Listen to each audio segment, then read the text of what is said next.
how to repair a quilt after it's quilted, when maybe a seam has come apart, or things just aren't right. And we always have this kind of come up with quilts that we work on, and I kind of want to show you what I've got going on right here. So I've got a seam that needs to be repaired, and I was going to show you how I repair seams on a quilt that just didn't, the seam wasn't all the way together, and I noticed it after it was quilted. So let's go ahead and flip the cameras, and I'm going to show you how I repair a quilt after it's quilted. It's one of the best things I've ever done, because we always find something, don't we? All right, let's go ahead and flip that camera for you guys so you guys can look down low on this. So you can see here I am, and let me just kind of move things a little bit away for you. So you can see I've got, whenever I find something like this, I find an imperfection that I kind of want to go back and fix. And it's not necessarily that I want my quilts to be absolutely perfect. It's the reason why I do this is I don't want this to turn into a bigger problem later on. So I usually, if I find something, and this one I actually saw when it was on the long arm, because I have a long arm, and when I saw it on the long arm, I could see that it was compromised right there. So I just kind of stuck a pin in it, a safety pin, and then until I actually go back and fix it, I keep that safety pin in there. So that's just something I do. Hello, Amanda! I got to chat with Amanda this morning. It was so fun.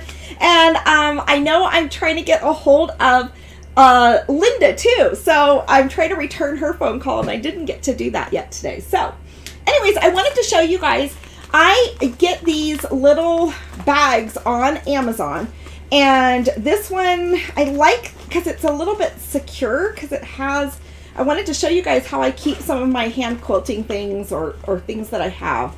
This I keep in my purse. Isn't this funny? Hi, Linda. Okay, good. Yes, I will. We will chat really soon. So I'm super excited. So I was trying to return your phone call this morning too. So anyways, these are these little bags that I told you about on Amazon. And let me grab this other one. I'll just kind of grab it real fast. So I showed it to you the other day. They come in so many different sizes. And I just buy a whole bunch of assorted sizes, and I keep some of my quilt pieces in here, and they're really affordable. But this is another one, and I like kind of how the plastic is secured by the stitching within it. So, because, I mean, this is always in my purse. Is that just not so crazy? And that's just how I roll. And so I put that in there, and I thought I'd share that with you guys of, kind of how I store the things of this type of stuff. So that way, if I want to work on something while I'm rolling and doing, I can. Now, I usually use an Aurifil thread, and I'm going to go ahead and repair this with a white, because I want you guys to be able to see what I'm doing and how this is working out, and how I actually repair a quilt. So right here, I have got my thread, but I want to show you how silly I can be with some of my threads, because I feel like I don't want to waste anything. This was a brand new thread of Aurifil, and my dog that is now 6 years old chewed this to pieces. So I actually saved this little thing. I've gotten quite a bit of this chewed up thing off, but every so often whenever I'm doing some kind of hand sewing or whatever, and I know where this is, which it's usually in that little container, I come in here and I pull off some more thread so that I can get it. So isn't that crazy that I actually saved that? Anyways, but I don't like to waste. So I have actually threaded some thread on here. I am using white thread so you can see what I'm doing for my stitches. And I'm actually using a pretty large needle because I want you guys to be able to see exactly what my stitches are looking like. And I figure with a larger needle, you're going to be able to see that on the video a little bit better. We are going to make a quilter's knot, okay? Hi, Victor. Hello, Nobita. And it's so good to see all of you guys. So let's do a quilter's knot. I am actually going to use two threads on this. You could use one, but I really want this to be super secure. So I'm going to use 2 threads right here, and I'm going to make a quilter's knot. So I'm going to come over and let's put a little bit more color behind my, where I'm showing you guys how I'm doing this quilter's knot. And in fact, here, I'll show you another thing. Let's kind of get this a little bit closer. This is my water bottle that I have on my thing. I'm going to put this right here so that I can keep things a little bit higher for you guys to see what I'm actually doing, because this is some pretty small stitching. Okay, so, and I'm going to put this rather over a colored piece of fabric because we've got white thread here, and hopefully with this covered piece you can see what I'm doing. So we're going to do a quilter's knot, all right? So, and I have threaded this, and I'm doing 2 threads because I want this to be extra sturdy. I've pulled my thread all the way through, and I'm now going to knot it, okay? How does anybody, how does other people find little holes in their quilt when they're all done? I am now going to hold my thread like this, and I'm going to lay this down, and you can see this is a pretty mutated needle. I've used this heavily. So I'm now going to twist it around it 1, 2, and 3 times because I'm always wanting things to be safe and secure. I'm now going to put my fingers over those 3 twists that I just did, and then I'm going to slide my thread all the way through, and this is going to give me a knot. Okay, super silly. Hold on for 1 second. Let's do this one more time. Let's go 1, 2, and 3. So I have got that all the way down there. We're going to actually go in. So let's bring this in, and I'm going to go 1, 2, and 3. So let's go ahead and go one more time. I'm so sorry. Super silly. Okay, so 1, wrapping it around it, 1, 2, and 3. Now I'm going to bring this down, and I'm going to pull this through the needle and bring it down to my thread so it knots. So there I've got my knot. Can you see that little bit of a knot right there? And it's just a nice secure knot. And you could actually make that a little bit smaller if you want to. And I'm going to trim my thread just a little bit further down there. Okay, now let's go find our safety pin. So that was I showed you guys how to do that knot and everything. So here's my safety pin. Let's move this quilt back on top of everything. Here we go. Okay, how do you guys tie your knots? How do you tie your knots whenever you have to do something? And we are going to have so much fun, you guys. I'm so excited about our next set of videos. But I thought that this would be really helpful. So I've got something where I don't know what I did there, but my stitching did not finish. Can you see that hole right in there? Let's go ahead and pull that forward. So somehow this little piece did not get stitched, which is crazy. You know what I mean? That I didn't get that done.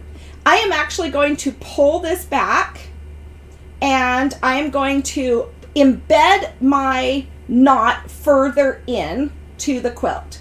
So let's go ahead and pull this back, and I'm going to go back inside there, and I'm going to actually embed my knot inside the guts of that.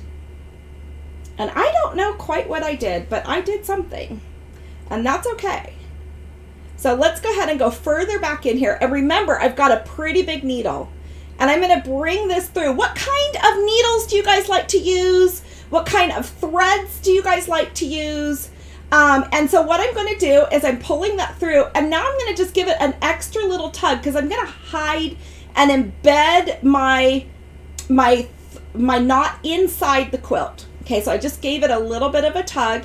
It's in there, and now I'm going to take that little tail, and I can snip that off, but I'm also going to show you how to hide it in there. So let's see here. Okay, so Victor says he wraps the thread around his finger and makes a loop and then pulls it through into the loop. So he does it 2 or 3 times. I do that sometimes too, Victor. I do.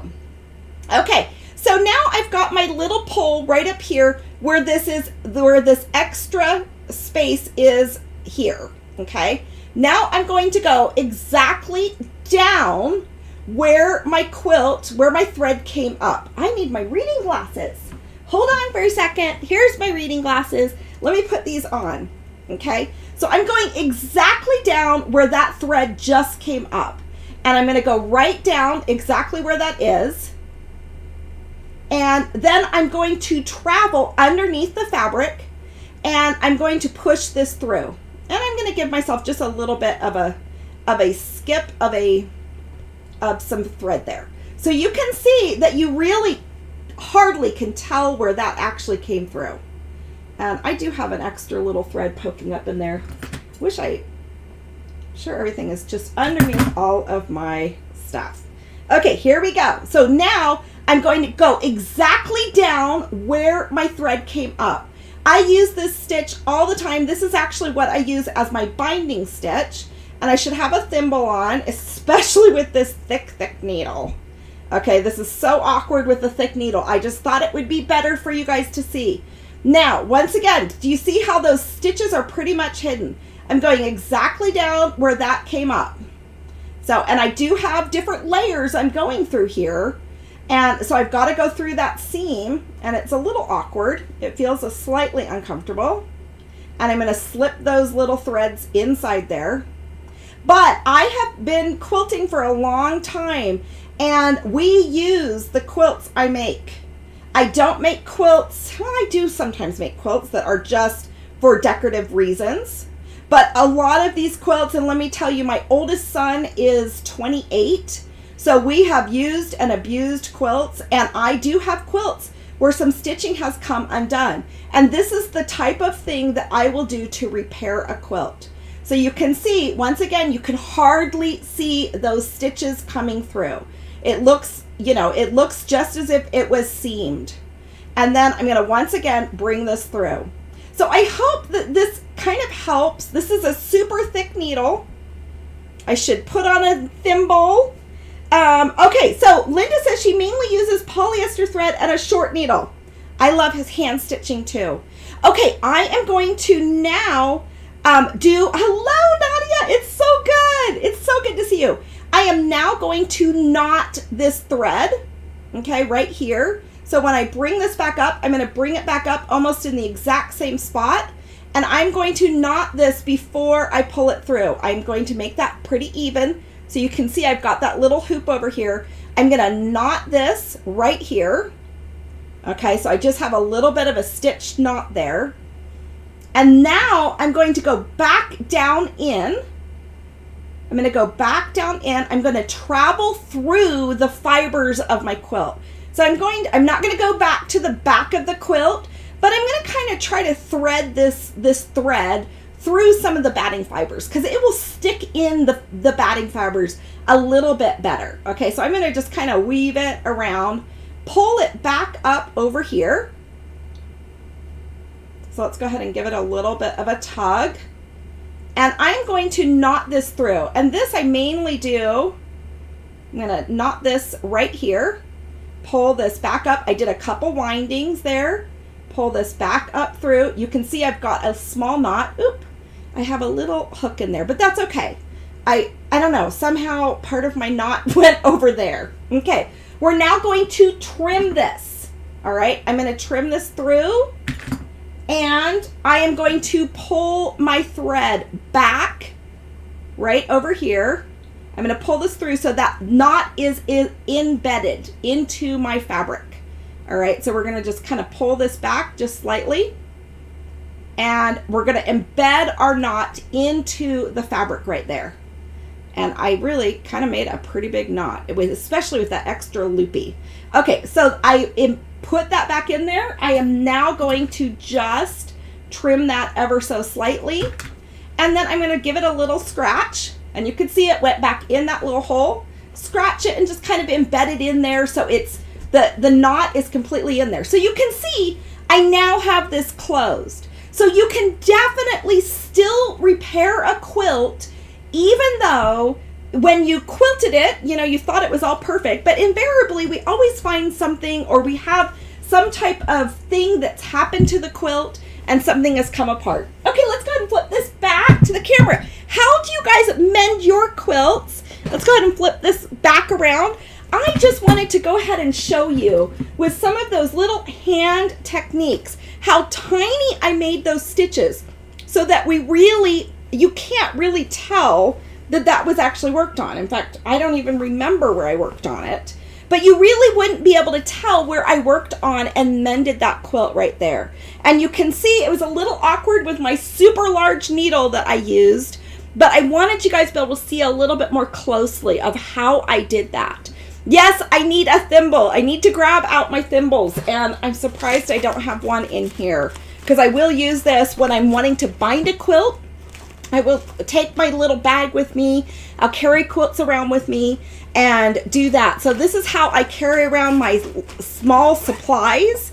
And I've got several different types of needles. I've got some quilting needles. I've got some embroidery needles in here, so I have a little bit larger of some. I have a small pair of scissors that's included in here. And then I usually have like some white thread. And then I'll also carry like little bobbins of thread if I'm wanting a particular thread color and I just want to run and go. I will often drop a bobbin in here, so I have a little bit more options. So, okay, Dolores says that she likes to use leather thimbles. I agree with that. What kind of thimble do you guys prefer to work with?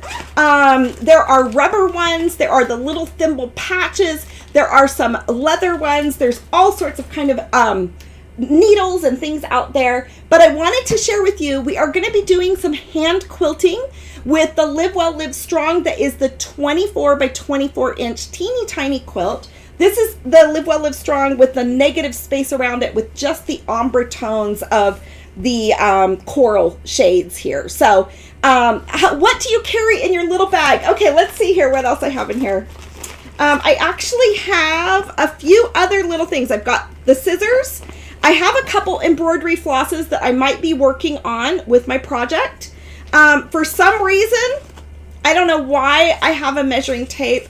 This is normally a measuring tape. It's a really honky heavy one, and that's a measuring tape I would put down with my long arm. So it's definitely a heavy. Oh, look, you guys! I've got a love pocket quilt that someone mailed to me, and I've also got another little heart pocket quilt that's in there.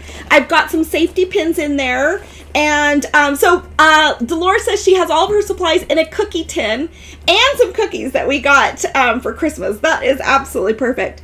And then I keep a couple safety pins, a variety of the needles. I do keep a seam ripper just in case.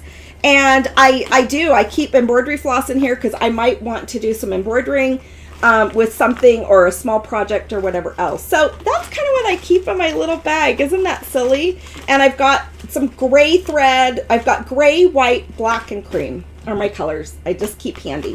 So anyways, you guys, be sure to know that it is easy to go ahead and repair a quilt top even after it's been quilted. You can go in and repair those little holes. I hope that this video is handy for you. So grab that little quilt, enjoy a little bit of a quilt that maybe has a flaw in it or it got damaged, and then just enjoy a little bit of stitching and enjoy the finishedness of that product and the quilt that you've made, and knowing that it will be more durable and it will last longer if it doesn't have any vulnerable little spots in it. So anyways, you guys have a great day, and I will see you on Monday at noon Mountain Standard Time. I'll be back on Monday and we'll be trimming up some quilts. After we've quilted it, I'm going to show you how to square up those quilts, get ready to put your binding on, and how to prep your binding, and give you guys some shortcuts and tips and tricks with that. So I'll see you back on Friday. Be sure to follow Deanna Wells Stitches Quilting. You guys have a great weekend, and I'm going to have a good one too. We'll see you a little bit later. Bye-bye.